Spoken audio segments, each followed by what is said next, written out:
Mujeres que hicieron historia es el tema al que el día de hoy hemos dedicado nuestro programa Ilustres. Compartiremos las biografías de algunas de las mujeres que con su pensamiento y acciones lograron que la mujer tuviera derechos ciudadanos y pudiera ser escuchada. Las mujeres de nuestro programa son Rita Cetina Gutiérrez, maestra, poetisa y feminista. Elvia Carrillo Puerto, lideresa feminista, política y sufragista. La cantante, compositora, activista política, dramaturga e investigadora Concha Mitchell. Rosa Torre González, quien fuera la primera mujer en México en ocupar un cargo de elección popular. Y por último, la primera mujer mexicana en alcanzar el grado académico de médica, Matilde Montoya. Rita Cetina Gutiérrez nació en Mérida, Yucatán, un 22 de mayo de 1846. Sus padres, coronel Pedro Cetina y Jacoba Gutiérrez. Le gustaban las letras y la escritura, maestra y escritora, mujer atrevida, tenaz y decidida. Se le consideraba una precursora del feminismo en México en el siglo XIX, con sus ideas de la participación de la mujer en los ámbitos de la sociedad. A los 17 años escribe sus primeras producciones poéticas y discursos. A los 20 años ocupa la tribuna. De esta manera, la mujer incursiona en el ámbito de lo político. Participa en las veladas literarias, donde hombres y mujeres de la sociedad yucateca se reunían para tratar asuntos culturales y literarios. Escribe también 2 cuentos, una novela, artículos e interesantes ensayos. Y colabora en varios periódicos de la recién República restaurada, El Renacimiento, encabezado por Ignacio Manuel Altamirano.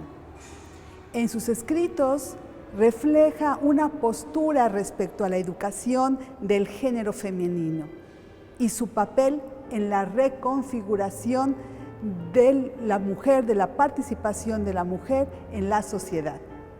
En 1870, a los 24 años de edad, dirige la escuela y funda la revista La Siempre Viva, con el tema Escrita por mujeres y para mujeres, donde encontramos fábulas y composiciones que hablan del comportamiento de la mujer. Esa escuela nace después de que en Mérida aparecen las primeras escuelas de enseñanza elemental para niñas en 5 suburbios. Rita Cetina estuvo siempre al frente del plantel, dirigiéndolo. La Siempre Viva se pronunció como una institución educativa, donde dio espacio en un periódico para que las mujeres expusieran sus trabajos literarios, políticos e históricos, siendo un referente y estímulo potente para la creación de liderazgos históricos y políticos en Yucatán.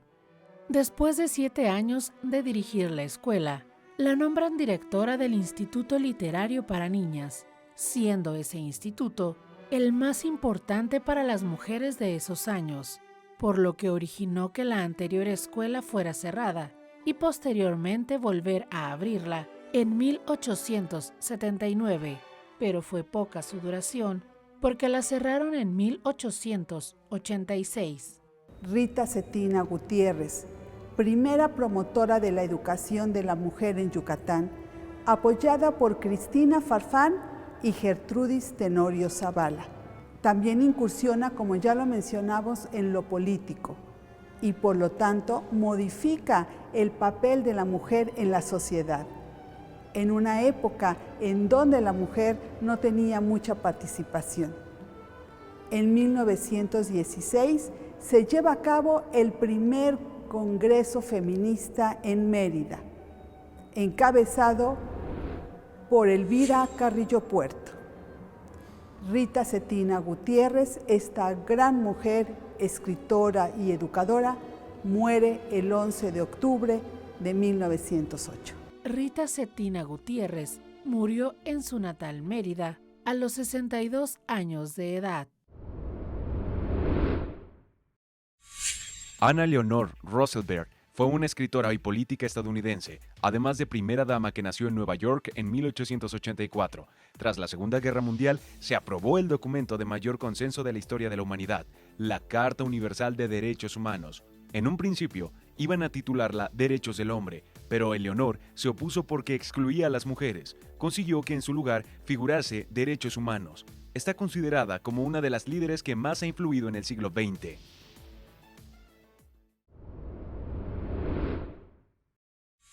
Toca el turno de hablar de dos mujeres que tienen un papel fundamental en la lucha por el reconocimiento de sus derechos. Estamos hablando de Elvira Carrillo Puerto y de Concha Mitchell o Concepción Mitchell. Elvira Carrillo Puerto nació el 8 de diciembre de 1978 en Motul, Yucatán, mientras que Concepción Mitchell nació en Villa de la Purificación, Jalisco, el 24 de mayo de 1895. Estas dos mujeres tuvieron una vida muy diferente. Mientras Elvira Carrillo Puerto estudiaba en una escuela donde aprendía maya y español y estaba vinculada a ver cómo era la vida de las comunidades indígenas y de la explotación, porque estamos hablando del porfiriato, Concha Mitchell se destacó por ser una chica rebelde. Su abuelo, que había fundado el convento de San Ignacio de Loyola, la mete ahí porque era indomable. Y a los 12 años organiza al parecer, una fuga de monjas y una quema de santos y la expulsan del convento.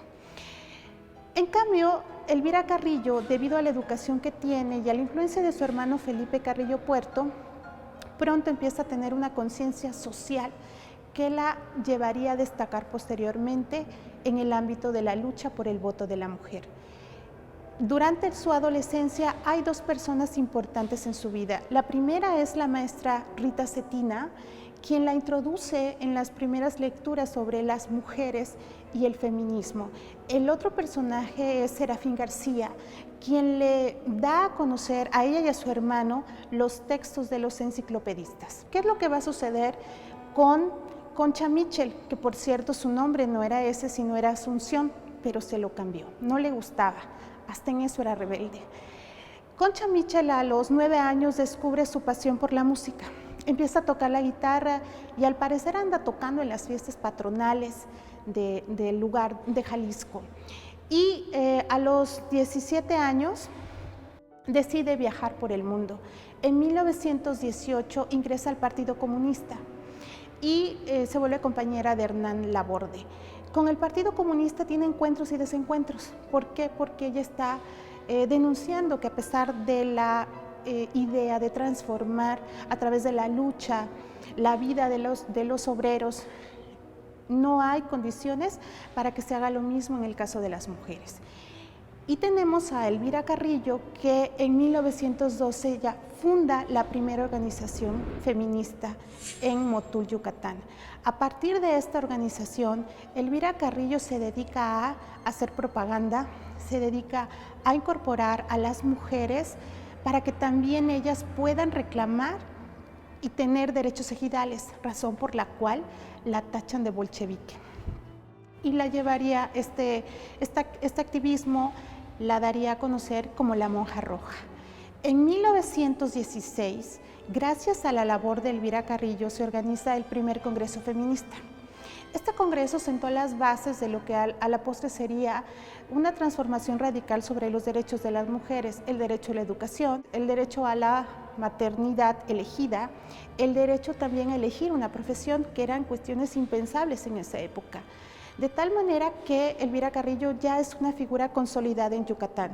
Para 1923 es la primera diputada de izquierda elegida al Congreso porque su hermano Felipe Carrillo Puerto era gobernador. Sin embargo, en 1924, Felipe Carrillo Puerto es asesinado junto con sus 5 hermanos. Elvira tiene que huir, vive escondida y se va a la Ciudad de México. En la Ciudad de México se encuentra con otras activistas y decide conformar una liga feminista. Esta liga feminista, convertida posteriormente en la Liga de Acción Feminista, va a ser una de las principales promotoras del derecho al voto y del reconocimiento del derecho al voto a la mujer en 1953. ¿Qué está pasando en ese momento con nuestra rebelde Concha Mitchell? Bueno, debido a sus desencuentros con el Partido Comunista, la expulsan.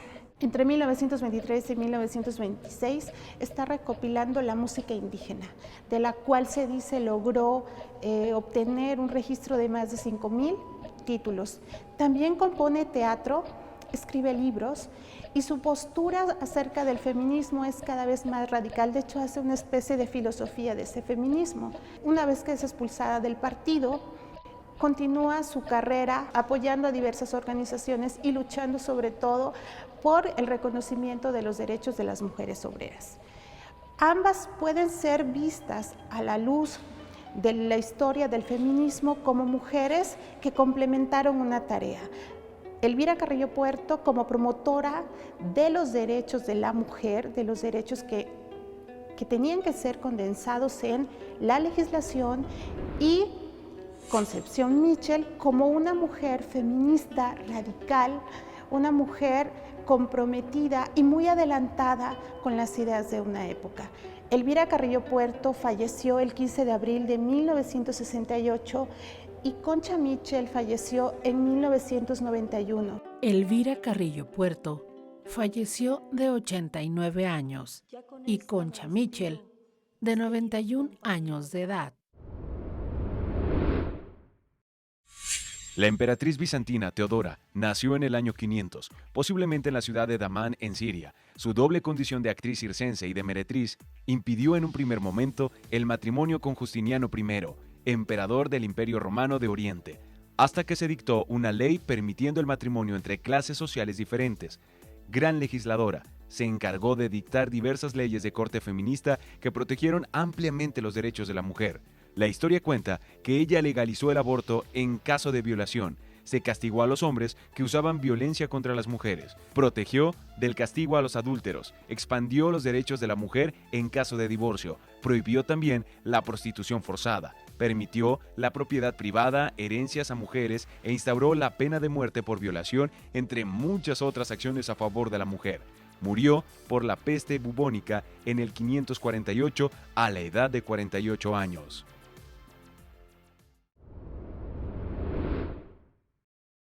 Ya sea en las artes, la ciencia, la política, como activistas o como luchadoras sociales, a lo largo de la historia han existido mujeres que con sus aportaciones han logrado no solo el reconocimiento, sino también ser valoradas en diferentes disciplinas, obtener derechos como ciudadanas, conseguir trabajos que solo eran permitidos para hombres.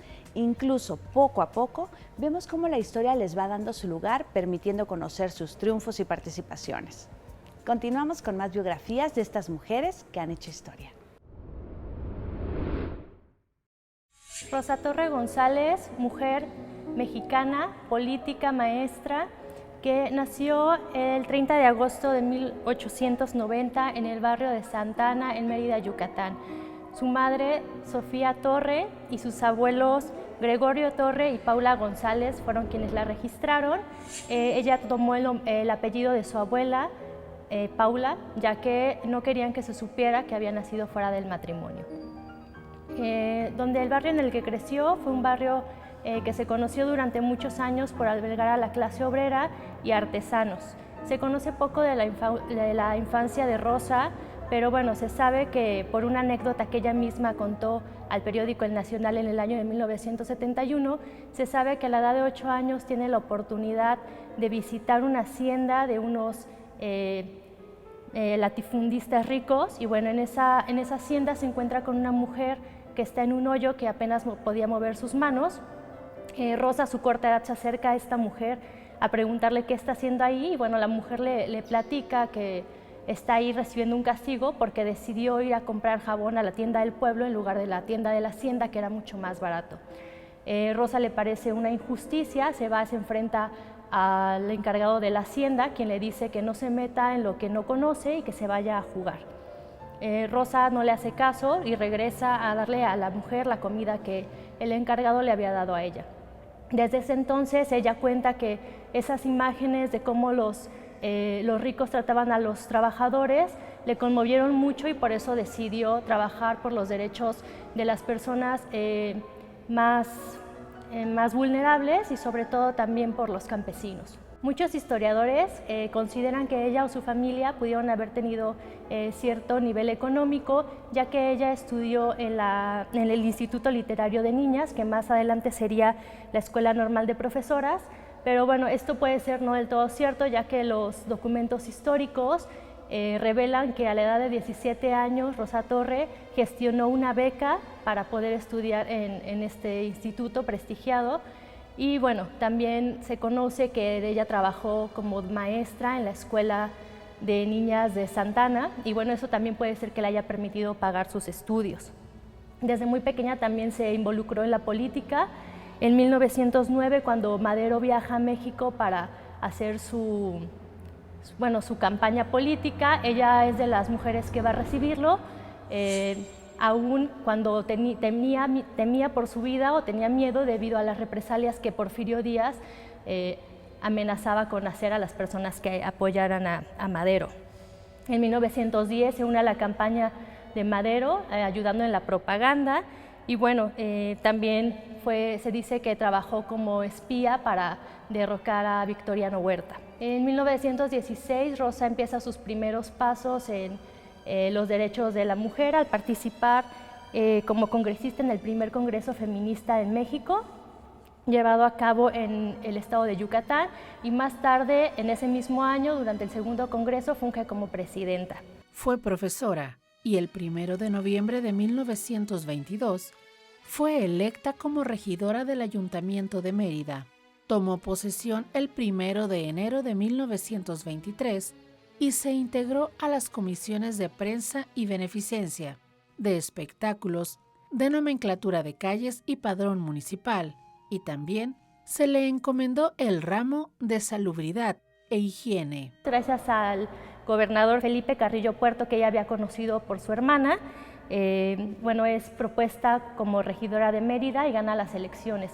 Ella es muy importante porque es la primera mujer en México en ganar un puesto de elección popular. Ella también, antes de dejar el cargo, hace un folleto donde describe todo lo que hizo en su labor como regidora y bueno, se apoyó de diferentes cartas de prestigiados miembros del movimiento feminista y de altos líderes a nivel político para decir todo el trabajo que ella hizo para defender el papel de la mujer en el campo político y todo lo que podían hacer. Después se va a Tamaulipas y bueno, en Tamaulipas también estuvo luchando por los derechos de la mujer. Termina viviendo en el DF, donde termina siendo activista por el feminismo, por la educación y por los derechos humanos. En 1943 recibe la condecoración Mérito Revolucionario por todo lo que ayudó durante ese periodo y bueno, en 1945 recibe la Medalla de la Defensa Civil en la Ciudad de México. Fallece el 13 de febrero de 1973 y sus restos descansan en el Panteón Jardín de la Ciudad de México. Rosa Torre González falleció en el Hospital General Dr. Fernando Quirós Gutiérrez en 1973, a la edad de 82 años. Ernestina Quijano Gamboa, hija del médico militar Leonardo Quijano Aguilar, nació en Mérida, Yucatán, en 1912. Sus primeros estudios los realizó en la ciudad de Jalapa y para 1932 se marchó a la Ciudad de México a estudiar la carrera de medicina en la Universidad Autónoma de México. En 1937 regresó a Jalapa como pasante de médico cirujano en el Hospital Civil.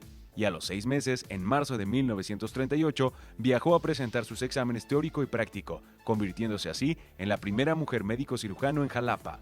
En 1972, recibió la distinción de Mujer del Año, otorgada por la Unión Femenina Iberoamericana. Murió en Jalapa, Veracruz, el 30 de abril de 2011, a los 99 años de edad.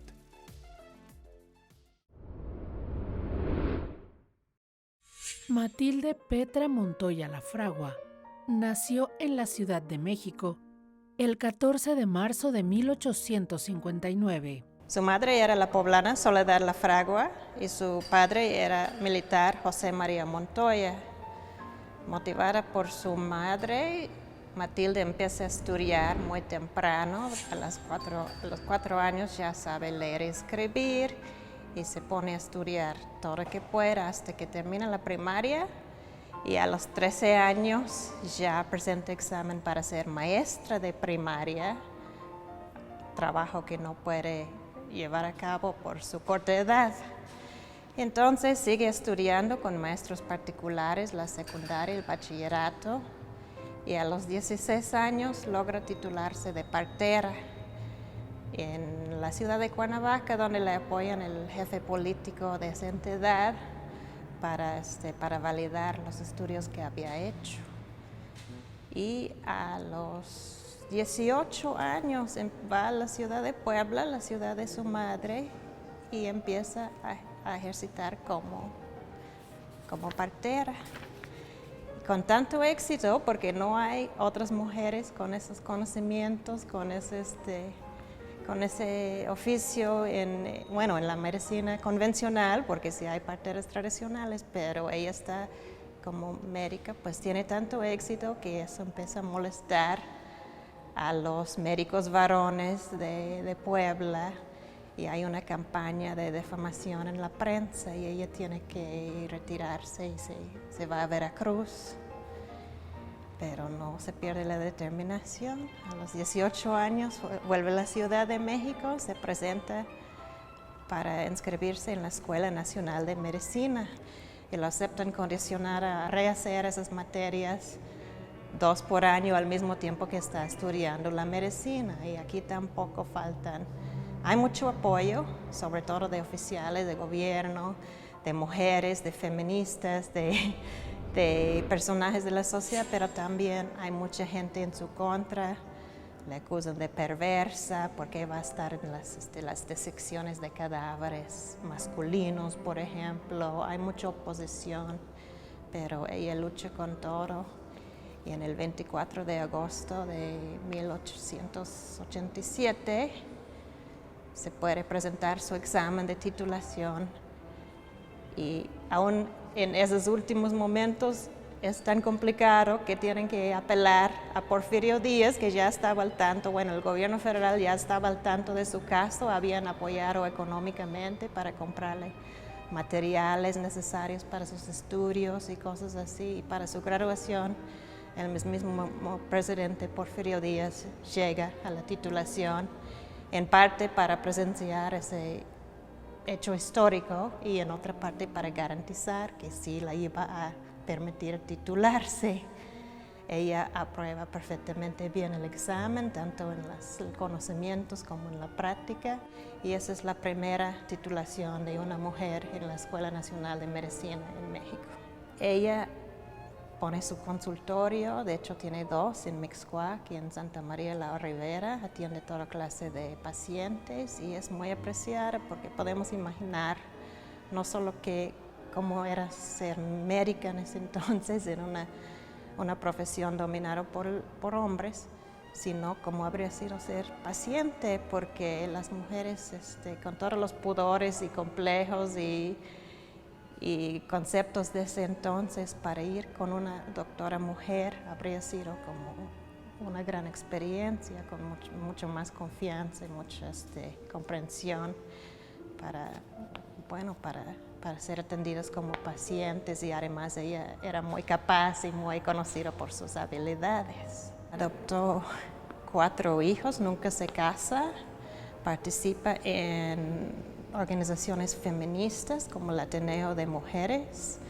y escribe en el periódico feminista Las Hijas de Anáhuac. Nunca le invitan a participar en ninguna asociación de médicos. Entonces, décadas después, ya siendo grande, ella ayuda a fundar la Asociación de Médicas Mexicanas y participa en congresos, alienta a otras mujeres a seguir esa profesión. Matilde Montoya murió el 26 de enero de 1939 a la edad de 79 años. Muy interesante la vida y obra de todas estas mujeres valientes, inteligentes y aguerridas. Va nuestro reconocimiento a ellas y a todas las que con su visión obra e incluso que con su vida nos han dado las oportunidades y derechos con los que hoy vivimos. Recuerden que la cultura se ve a través de la señal de Radio Televisión de Veracruz. Yo soy Ale Ramírez y esto fue Ilustres.